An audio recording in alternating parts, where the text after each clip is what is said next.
There are, according to the Nobel-winning economist Simon Kuznets, 4 types of countries in the world: developed, undeveloped, Japan, and Argentina. For less than a century, that last name wasn't a warning, but a promise. A nation so wealthy its currency was among the world's strongest. Its economy outpaced the United States, and its capital was a beacon for millions chasing a dream of boundless prosperity. They built grand boulevards to rival Paris, opulent opera houses to challenge Milan, and laid subway tracks before modern hubs like Tokyo even dreamed of them.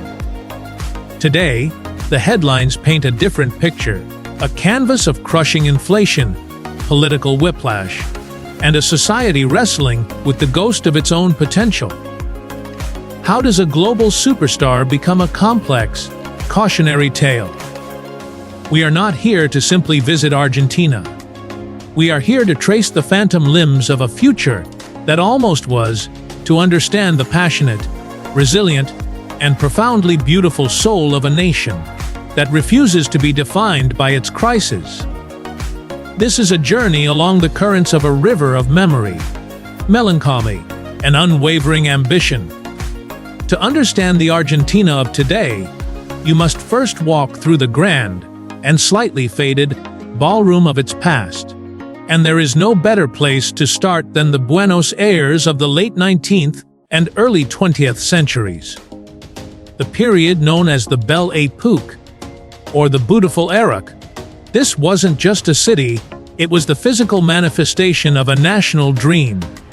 Crowned, without exaggeration, the Paris of South America, it was a testament to unimaginable wealth, a fortune not dug from the ground as gold, but grown from it. The engine of this prosperity was the Pampas, the vast, fertile plains that stretch like an ocean of grass. This land produced the finest beef and grain, feeding a rapidly industrializing Europe hungry for resources. Argentina became the world's breadbasket and its premier butcher. In return, European capital, culture, and people flooded its shores. Walk through the neighborhoods of Recoleta or Palermo today. The architecture doesn't just whisper of this history, it declaims it from every ornate iron balcony and stoic stone facade. These palatial buildings, reminiscent of Haussmann's Paris, were not mere imitations. They were declarations of intent, a statement that Argentina saw itself, not as a peripheral South American nation, but as a cultural and economic peer of Europe, conveniently located in the New World. The Teatro Colón, an opera house so acoustically perfect that Luciano Pavarotti himself claimed it was the one flaw in its design, because every mistake was audible, became its cultural heart. This era was powered by human ambition. Between the 1870s and 1930, nearly 7 million immigrants, the vast majority from Italy and Spain, arrived seeking refuge from poverty and conflict. They brought with them not just their labor, but their dialects, their recipes, their political ideas, and their fierce determination. They were the ones who built the cities, worked the docks, and populated the countryside, weaving a new, distinctly Argentine, European cultural fabric. This was a nation that looked forward. It constructed the first subway system, the SUBT, in the entire southern hemisphere, a marvel of modern engineering that burrowed beneath the bustling city. But as with all gilded ages, the gold was only a veneer. The very foundations of this prosperity, an economy dangerously reliant on agricultural exports and intimately tethered to the fortunes of Europe, were also its greatest vulnerability. The first tremors of the world wars and the global shock of the Great Depression would prove that, when Europe sneezed, Argentina's golden dream would catch a catastrophic cold. The dream didn't just fade, it was fractured from within. Argentina's 20th century was a relentless, often violent tango between fragile democracy and brutal authoritarianism. A military coup in 1930 shattered the constitutional order, setting a toxic precedent for the next 50 years. Political instability became the norm, not the exception. It was in this chaotic, fertile ground of social discontent that one of the most defining, charismatic, and divisive figures in modern history emerged: Juan Domingo Perón. Peronism, the movement he founded, is not simply a political ideology for millions of Argentines. It is an identity, a quasi-religious faith. Coming to power in the 1940s, Perón and his magnetic wife, Eva Perón, championed the rights of the descamisados, the shirtless ones, the working class who had been excluded from the nation's wealth. Evita, in particular, became a saint to the poor. They nationalized key industries like the railways, massively expanded social welfare programs, and gave a powerful political voice to the disenfranchised. This populist agenda, however, was a double-edged sword. While it promoted social justice, it also dismantled democratic institutions, stifled dissent, and implemented protectionist economic policies like import substitution industrialization. These policies, designed to create self-sufficiency, ultimately isolated Argentina from the global economy, fostering inefficiency and planting the seeds of the inflationary spirals that would plague the country for generations. The political volatility reached its nadir between 1976 and 1983. A military junta seized power and unleashed the Proceso de Reorganización Nacional, a campaign of state-sponsored terror now known as the Guerra Sucia, or the Dirty War. Under the pretext of fighting communism, the regime targeted anyone deemed a subversive. Students, intellectuals, artists, trade unionists. An estimated 30,000 people were systematically kidnapped, tortured, and murdered. Their bodies often disposed of in unmarked graves or dropped from planes into the Atlantic. This national trauma is embodied by the silent, weekly protests of the mothers of the Plaza de Mayo, who to this day march in the main square of Buenos Aires, demanding justice for their disappeared children. It was in the shadow of this brutal regime, facing economic collapse and growing popular discontent, that the Falklands War, or Guerra de las Malivas, erupted in 1982. The desperate junta invaded the British, held islands as a nationalistic gamble to rally public support. For Argentina, the claim to the Malvinas is a matter of national sovereignty, inherited from Spanish colonial rule. For Britain, it is a matter of long-term administration and the self-determination of the islanders, who are overwhelmingly pro-British. The swift, humiliating defeat for an ill-prepared Argentine military was the final nail in the coffin for the dictatorship, paving the way for a return to democracy. Yet, the issue of the Malvinas remains a deeply emotional, unresolved national wound, a symbol of lost pride that still defines foreign policy and national identity. And yet, to define Argentina solely by its litany of crises is to fundamentally misunderstand it. The country lives a profound paradox. As of early 2025, with annual inflation rates soaring well into the triple digits, you might expect to find a city cloaked in despair. But step out into the Buenos Aires night, and you will find the streets of Palermo or San Telmo electric with an almost defiant vitality. Restaurants and bars are packed, parks are filled with families, and the air hums with conversation. This is not denial, it is a deeply ingrained cultural resilience. Argentines have mastered the art of vivir el momento, living in the moment. A philosophy born from the hard-earned knowledge that the future is profoundly uncertain and the value of your savings could be halved by next month. This creates a society of startling, often jarring, contrasts. On one street corner, you see the heartbreaking reality of economic collapse.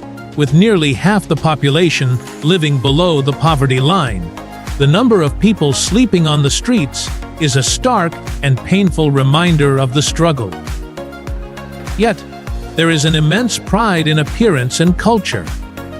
Argentines are known for being warm, theatrical, and intensely social. Psychoanalysis is more common here than almost anywhere else on Earth. It's a tool for navigating the complexities of life.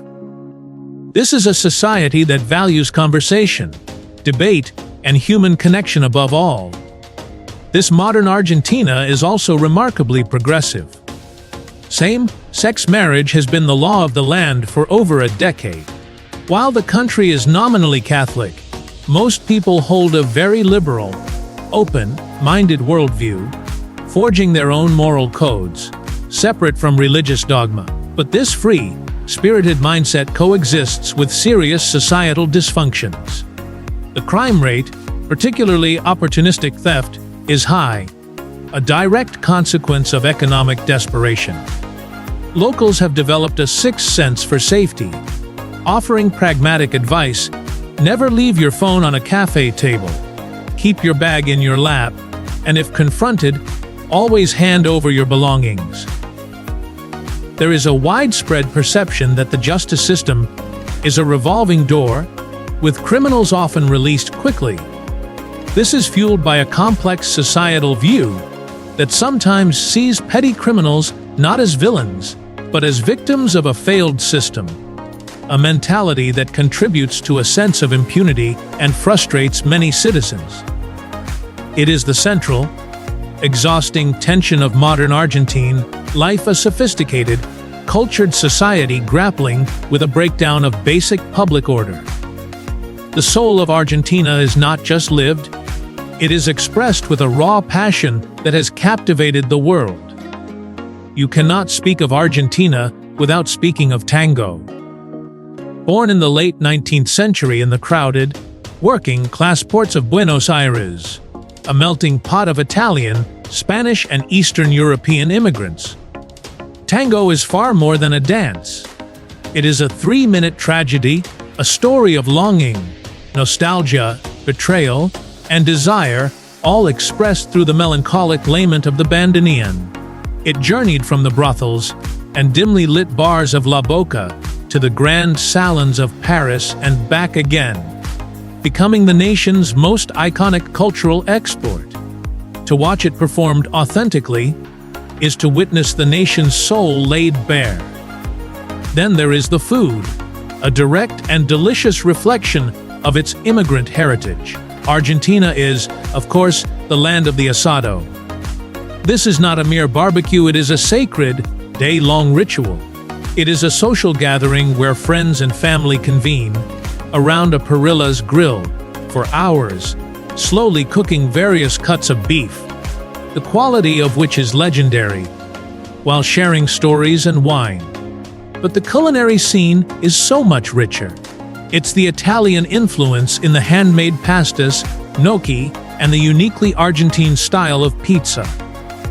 It's the Spanish heritage in rich stews, and of course, the ubiquitous empanadas, savory pastries with countless regional variations. And binding it all together is the culture of mate. This bitter, caffeinated herbal tea, sipped from a shared gourd through a metal straw, is a ritual of friendship and community. Passing the mate is an act of trust and inclusion, a thread connecting people from all walks of life.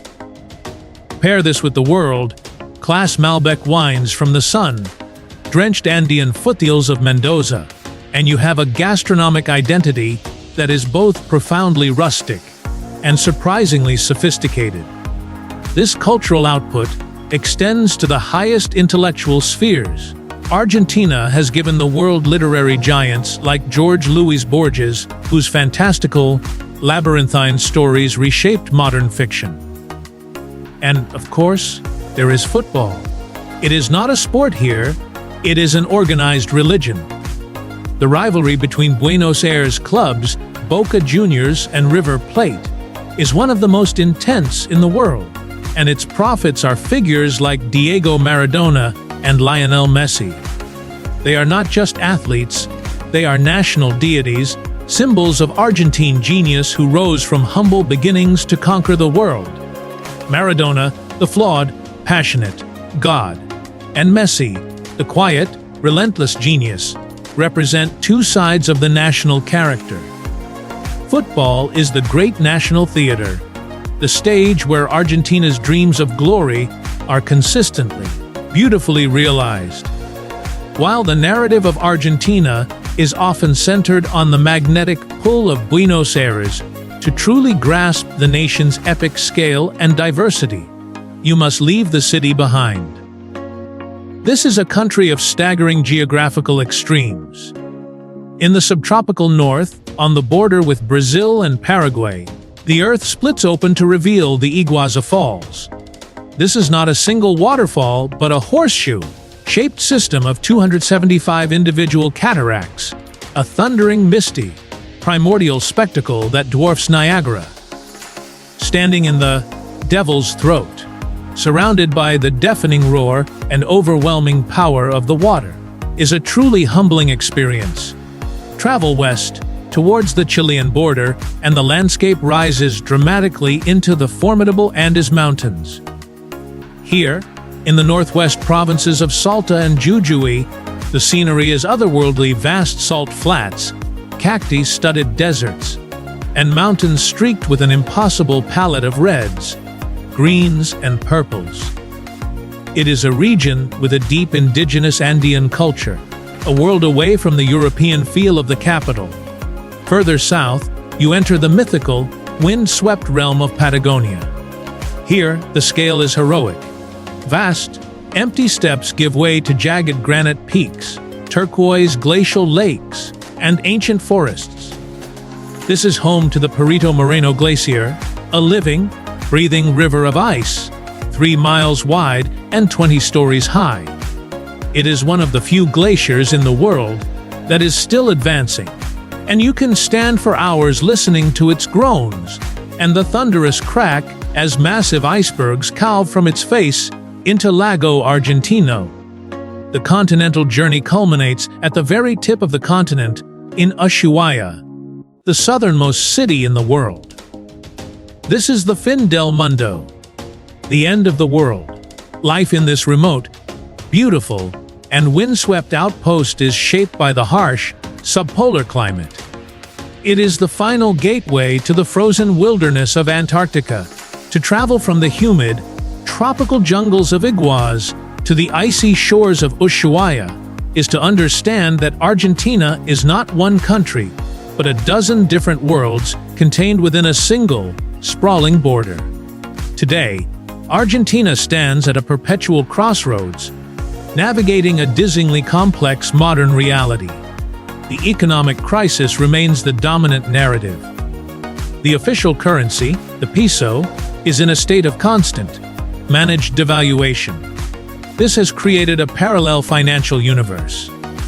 For tourists and the growing community of digital nomads earning in US dollars or euros, Argentina is one of the most affordable places on earth. For the 46 million Argentines earning in pesos, every day is a battle against prices that can change overnight.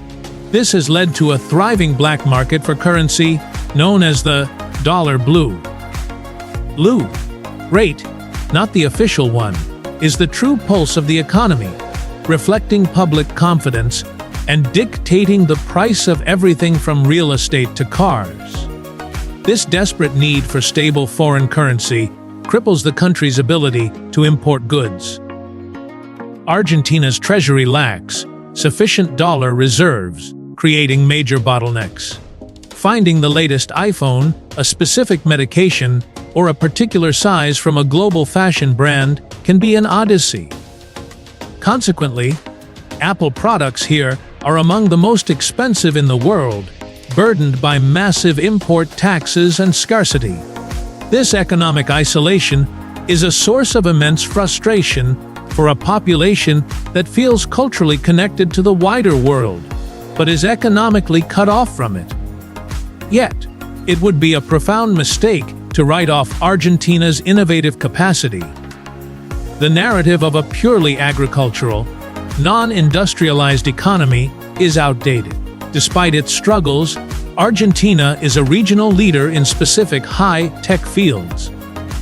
It has a sophisticated nuclear energy program managed by companies like IV, and is one of the few countries in the world capable of designing and building its own complex satellites. A vibrant tech startup scene is blossoming in Buenos Aires, with companies like Mercado Libre, the Amazon of Latin America, becoming global players. The ultimate paradox and tragedy is the brain drain. The country produces world-class scientists, doctors, engineers, and artists, but the relentless economic instability drives many of its brightest minds to leave for Europe or North America as soon as they achieve success. Argentina is a nation overflowing with human capital, constantly struggling to provide a stable home for its own talent. Argentina is not a country you can simply observe. You must feel it in your bones. It is a living, breathing lesson in the fragility of fortune and the astonishing endurance of the human spirit. It is a nation forever wrestling with the ghost of its own glorious potential. Yet its passion for life, for art, for debate, for connection, burns brighter in the face of adversity. Its story is a poignant, powerful reminder that a nation's true wealth is not just measured by its GDP, but by the untamable soul of its people. A soul you can hear in the melancholic notes of a tango, feel in the roar of a football stadium, and taste in the simple, profound act of sharing mate with a friend. What contradiction about Argentina surprised you the most? Share your thoughts or questions in the comments below. If this story opened up a new perspective for you, please share this video with a fellow traveler who also loves to journey beyond the surface of a destination, and subscribe for more deep analysis of the world's most fascinating and misunderstood places. Thank you for joining this journey.